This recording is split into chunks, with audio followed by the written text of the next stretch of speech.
Hello everyone, good evening. কেমন আছো সবাই? আশা করছি ভালো আছো, আর আমিও অনেক ভালো আছি।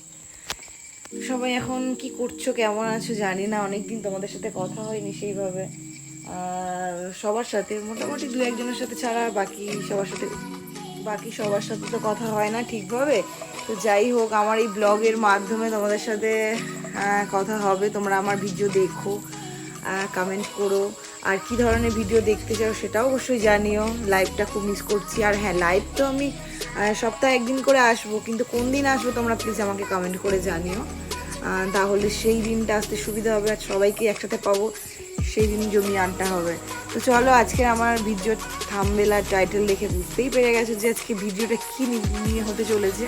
হ্যাঁ, আজকে আমার বার্থডেটা কালকে হয়ে গেছে, বাট এডিট করার সময় পাইনি, আজকেই করছি। তো সকাল থেকে মানে সব কিছু তুলে ধরা সম্ভব নয়, টুকিটাকি যেটুকু করছি, খুব একটা ওয়াও কিছু হবে না। তো যেটুকু যা যা করছি তোমাদের সাথে সেটুকু শেয়ার করব। আর ভিডিওর প্রথমেই তুমি সবাই দেখলে না একটা মোবাইল আপেল, হ্যাঁ ওই ভিডিওটা না আগের বছর আনবক্সিং ভিডিও তো করাই হয়নি, ভাবলাম তোমাদের সাথে একটু শেয়ার করি। আগের বছর বার্থডেতে না দাদা আমাকে আইফোনটা দিয়েছিল, শুধু আইফোন না, একটা ডাব্লিউ কুর্তিও দিয়েছিল, আরও কাজল, লিপস্টিক, এনাতে না অনেক কিছু দিয়েছিল। বাট এই বছর আমি আর তেমন কিছু দাদার থেকে নেবো না, কিছুটা কি জিনিস ছাড়া, কেন কি সামনে একটা অনেক বড় প্ল্যান আছে এটা সেটা করার, তো সেই জন্য। তো চলো, দেখতে পেলে সকাল থেকে মানে ঘুম থেকে উঠেই মাত্র খাওয়া দাওয়া করে তিনজন বেরিয়ে এসেছি। বেরিয়ে এসে আমার না রিং লাইটটা খারাপ হয়ে গেছে। রিং লাইটটা মানে খারাপ বলতে একটু প্রবলেম হয়েছিল, তো সেই জন্য সেটা একটা কাজ চলছে না বলে আমি ভাবলাম একটা এই সুযোগে একটা দাদার থেকে ঝাড়াই যাক। তো সেখান থেকে একটা রিং লাইট নিলাম, নিয়ে ভাবলাম যে বাড়িতে এসে ফ্রেশ হয়ে তারপরে যাব একটু খাওয়া দাওয়া করতে, কিন্তু এতটা গরম, আর তারপর তোমার বাড়ি এসে তখনই 1:30 অলরেডি বেজে গেছিলো, সেই জন্য আর আমাদের কী বলো তো আর বাইরে যাওয়া হয়নি। তাই ভাবলাম যে এখান থেকে বিরিয়ানিটা নিই, একবারে ঘরে ঢুকি। ঘরে চলে এসেছি, অলরেডি আমি খেতে শুরু করে দিয়েছি, কেন কি আমার বিরিয়ানি খুব পছন্দের। আর দুপুরে কালকে মেনু ছিল বিরিয়ানি আর মাটন কষা, যেটা আমার খুব পছন্দের। তো চলো, কি বলবো বুঝতে পারছি না।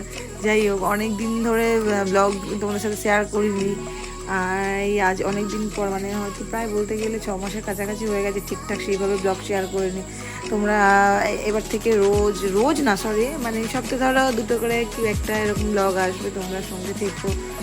আর কেমন ভিডিও দেখতে চাও সেটা আগেও বললাম, আবারও বলছি, ভালো লাগলে লাইক, কমেন্ট, শেয়ার আর সাবস্ক্রাইব তো করবা। যারা নতুন আমার চ্যানেলে যারা নতুন, আমার খাওয়া কমপ্লিট হয়ে গেছে, দাদারও হয়ে গেছে, লাস্ট করে পাশে থাকবে, মানে শেষ চেষ্টা চলছে হাড্ডি চিবানো, ঠিক আছে।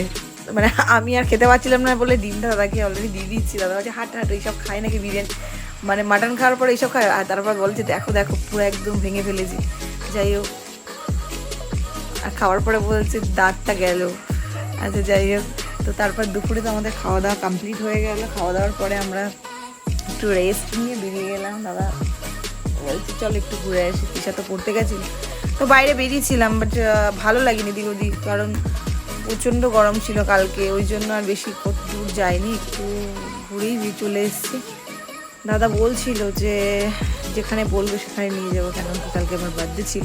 একবার বলছে মুভি দেখতে, একবার বলছে মন্দারমণি, একবার বলছে বকখালি, মানে যেখানে বলতাম সেখানে নিয়ে যেত বেচারা। কিন্তু আমার কেন যেতে ইচ্ছে করেনি, এই সময় প্রচণ্ড গরম। আর সত্যি কথা, কিছুদিন আগে দীঘা থেকে ঘুরে এসেছি, আমার একদম ভালো লাগেনি, প্রচণ্ড গরমের জন্য সেইভাবে মজা করতে পারিনি, তো ওই জন্য এবারটা গেলাম না। তো পরের বার আর ছাড়ছি না। যাই হোক, তারপর আমরা ব্যাক করে বাড়ি আসার সময় দেখতে পেলাম মাছ বিক্রি হচ্ছে। তো কালকের মানে আজকের জন্য মাছ তো লাগবে, ওই জন্য ভালো লোটে মাছ, আর দিকে অনেক মাছ ছিল, মাছটা নিয়ে চলে এলাম। তারপর বাড়িতে এসে সব তিশার বান্ধবী, আমার বান্ধবী, দিদি, মানে আমার পাশে যারা থাকে সবাইকে নিয়ে ছোট করে একটা পার্টি মতো হয়ে গেল। বেশি কিছু না, মানে শুধু কেকটা কাটিংই হয়েছে, আর কিছু না। কেন কি আমি কাল সত্যি সারাদিন রান্নাই করিনি বা কাউকে খাওয়ানোর কোনো ঝামেলাই রাখিনি, যা হয়েছে সকাল থেকে আর সন্ধে পর্যন্ত পুরোটাই বাইরে খাওয়া দাওয়া। যাই হোক, কালকে দিনটা দাদা আমাকে রেস্ট দিয়েছে। তো তোমাদের কেমন লাগলো ভিডিওটা অবশ্যই কমেন্ট করে আমাকে জানাবে। আর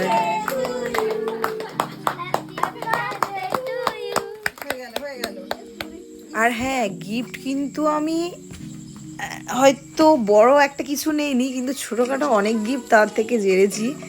সেই গিফটগুলো কি কি আমি পরে অন্য কোনো একটা ভিডিওতে শেয়ার করব। জানি ভিডিওটা অনেক বড় হয়ে গেল, তোমাদের দেখতে একটু সমস্যা হবে। এই ভিডিওটা আমি কি বলতো, আমি ছোট মিনি ব্লগ শেয়ার করবো ভেবেছিলাম, বাট হয়ে উঠলো না, অনেকটা বড় হয়ে গেছে। তো চলো, প্রথম ভিডিওটা একটু বড় হয়ে গেল, এবার থেকে মিনি ব্লগ আসবে, বড় ব্লগ আসবে।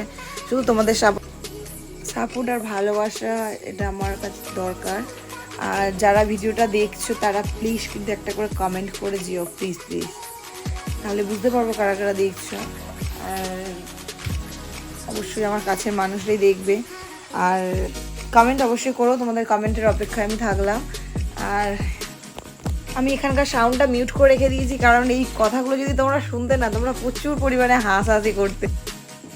কাটিং পর্ব শেষ, এবারে এসছে আমাদের, চলে এসছে জোম্যাটো। দাদা রাতের জন্য জোম্যাটো থেকে অর্ডার করেছিল ফ্রাইড রাইস আর চিলি চিকেন।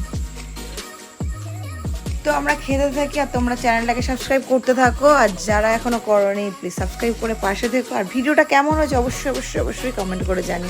ততক্ষণ সবাই ভালো থেকো, দেখা হচ্ছে পরের কোনো ব্লগে। Tata, good night.